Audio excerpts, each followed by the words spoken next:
உத்தரப்பிரதேசத்தில் 19 வயது இளைஞர் தனது சொந்த தங்கையை பாலியல் வன்கொடுமை செய்து கொலை செய்த சம்பவம் பேரதிர்ச்சியை ஏற்படுத்தியுள்ளது. என்ன நடந்தது என்பதை பார்க்கலாம்.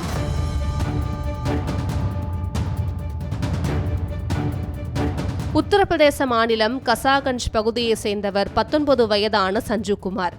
இவரது தந்தை 1 வருடத்திற்கு முன்பு இறந்த நிலையில் தாய் மற்றும் சகோதரியுடன் வசித்து வருகிறார். இந்நிலையில் கடந்த பிப்ரவரி 3ஆம் தேதி சஞ்சுவின் தாயார் தனது மாமா வீட்டிற்கு சென்றதாக கூறப்படுகிறது. அன்று இரவு சஞ்சுவும் அவரது தங்கையும் வீட்டில் தனியாக இருந்துள்ளனர். அப்போதுதான் சஞ்சு தனது போனில் ஆபாச படத்தை பார்த்துள்ளார். பின்னர் அருகே தூங்கிக் கொண்டிருந்த தனது 17 வயது தங்கையை பாலியல் வன்கொடுமை செய்ததாக கூறப்படுகிறது. ஒருவேளை இந்த விவகாரம் பற்றி தனது தங்கை குடும்ப உறுப்பினர்களிடம் சொன்னால் வம்பாகிவிடும் என்று நினைத்த சஞ்சு சற்றும் தாமதிக்காமல் தனது தங்கையை கழுத்தை நெரித்து துடிக்க துடிக்க கொலை செய்துவிட்டு அங்கிருந்து தப்பி ஓடியுள்ளார்.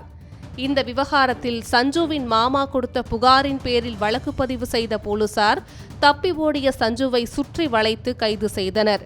பின்னர் அவரிடம் நடத்தப்பட்ட விசாரணையில் ஆபாச படம் பார்த்துவிட்டு தங்கையை பாலியல் வன்கொடுமை செய்து கொலை செய்ததை அவர் ஒப்புக்கொண்டார். மேலும் அவரது செல்போனில் பல ஆபாச வீடியோக்கள் இருந்ததாக கசாகஞ்ச் காவல் கண்காணிப்பாளர் அர்பனா ரஜித் கவுச் கூறியுள்ளார்.